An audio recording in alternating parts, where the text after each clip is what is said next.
The pens that I'm showing on my B-roll for this video are the ones I'm trying to decide between which one of these pens will I only be using for the next 30 days. Starting when I post this video, for the next 30 days, I'll only be using one fountain pen, one ink, and one journal. How did I get to this point? The idea came to me when I was trying to purchase this pen from Hachimonjiya. I liked it because of its rose gold trim and the really beautiful nib. They had stated the date and time that it would go on for sale, and I was waiting on the computer about 5 minutes before it was released. There were 100 for sale, and I didn't get one. In 4 minutes, they sold out. That's startling enough on its own, but what really got my brain going was this Newsweek article. I'm sure everyone's heard of the Satan shoes. There were 666 of them for sale for over $1,000. But what I found interesting was that everyone was surprised that it sold out in about a minute. The number of people that buy fountain pens is just a fraction of people who listen to Little Nas. He sold 600 shoes in a minute, and this little tiny store in Japan sold 100 pens in 4 minutes.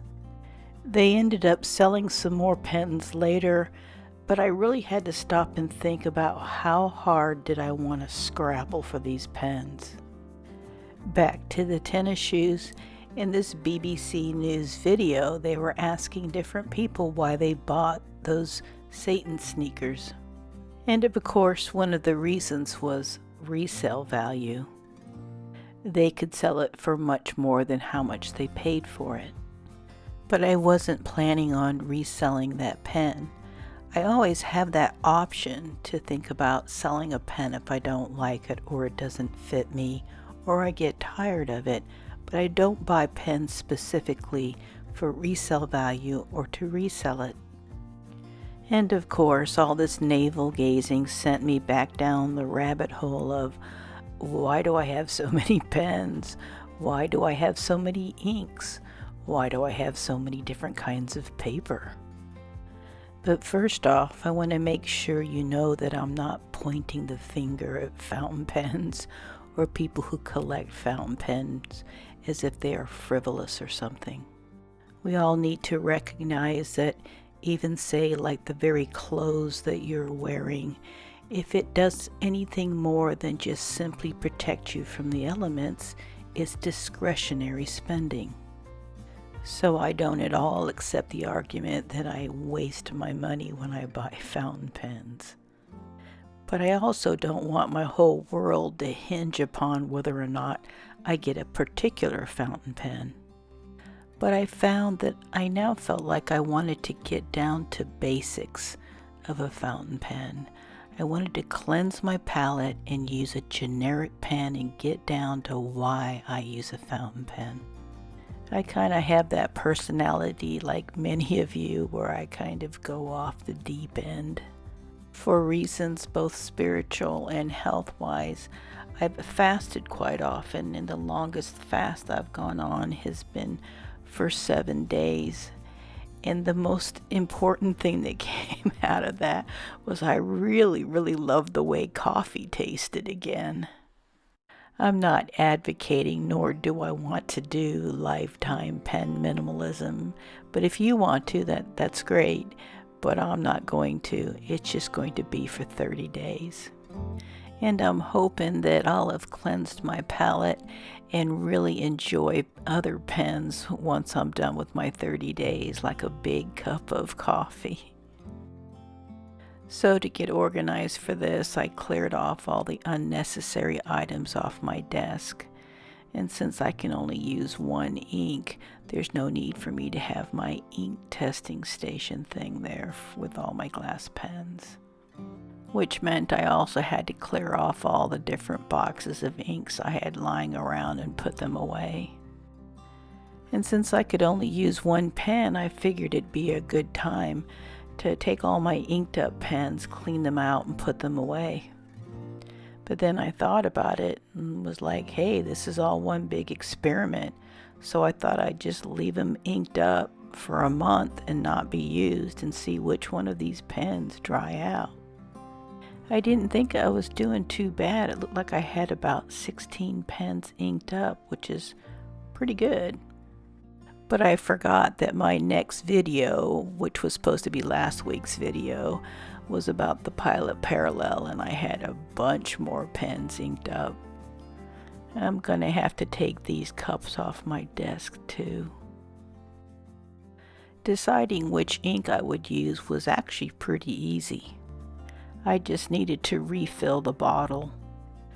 I chose this ink because I wanted to have like a blue or a blue-black, since that's the most popular color.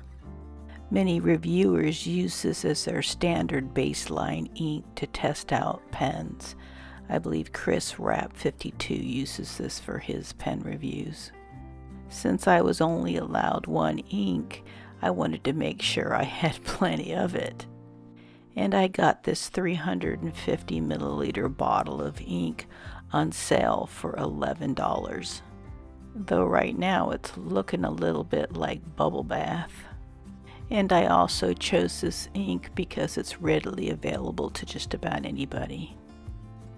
Choosing the paper was also relatively easy. Since I could only use one kind of paper, I needed to make sure that I had, like, say, at least 2 journals of the same kind of paper. That way, if I filled up one before the 30 days was up, I would have a second one to fall back on. I'm not even letting myself use like my Hobonichi weeks or any of that. I can look at them for my schedule, but I can't add anything on to them. So I just basically looked around my house for anything that I had 2 exactly same journals, and it ended up being this endless journal. One was in blue and one was in green. Even though I hadn't used it, the blue one was already unwrapped, so I'll go ahead and start with that one. I had cut the blotter paper down to fit. It's 68 GSM Tomoe River with a table of contents, dot grid, and it has page numbers in the bottom right hand corner. The cover is made of some sort of leatherette. It has a band to wrap around it and an inside pocket. I also chose it because the last 8 pages are perforated. So if I write letters or something like that, I'm going to have to be able to tear it out of the notebook. And for letters, I'll just use the standard office type envelopes. I tested it with the blue-black ink to make sure that it wasn't going to bleed or run. And this ink is also water resistant, so that'll be useful. In the likely event that 8 pages won't be enough for my letter writing, I'll need to go ahead and perforate a few more pages. I'll just use the Shitajiki as a kind of cutting mat and this little roller perforation tool. You just kind of uncover the blade and run it up and down the page, and it'll perforate the page for you. So I'm all set for journaling, scheduling, and letter writing. Now deciding which pen I was going to use for the next 30 days was a lot more difficult. I wanted to use a kind of generic pen, but there really isn't a generic pen, but maybe a pen that's available for people to buy and not some special edition pen, which pretty much ruled out all my sailors because I think all of them are special edition pens. One of the pens that I considered was the Pilot Prera. It's readily available online just about anywhere, and it has a very nice nib.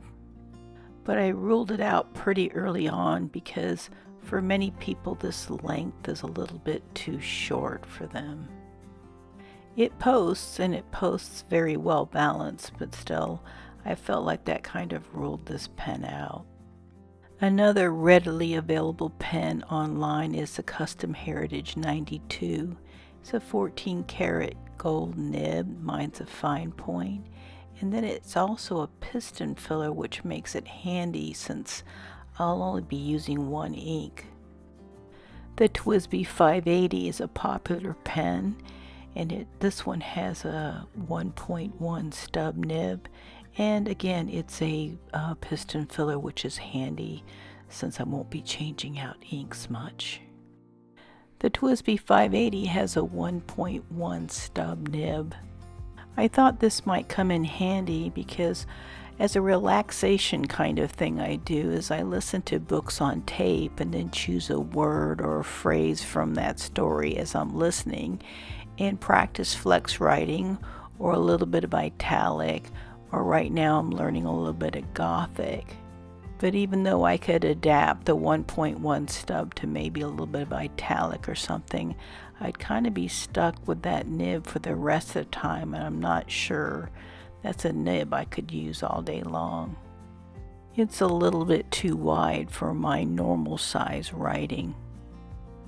And my last choice is a Mont Blanc 146. It's a piston, again, that's useful. It's readily available but pretty expensive. Here I am writing with the different selections of pens I'm considering, and one of the things that I notice is with the Pilot Custom Heritage 92, it's a fine nib, so I'm going to be restricted to writing very small. And conversely, with the TWSBI 580, it's a 1.1 stub, so I'm going to be limited to writing fairly large. And in my writing sample, you can see some of my more round letters are filled in. I'm not writing big enough. And that's the same problem with the Mont Blanc. The stub is pretty thick, maybe up to about 1.0, and I'm going to have to write fairly large in order for this to be legible. My thumbnail and my IG photo are both of the Custom 74, but I haven't finally picked a pen yet. Should it be the Custom Heritage 92 that has a piston filler so I can have a lot of ink? The drawback that it's only a fine nib. Should it be the Custom 74? It has a soft, fine medium nib, which is a little bit more to my writing size, but it has a cartridge converter, and since I'm not changing out inks, I'm going to have to be refilling it a little more often. Or the Mont Blanc 146.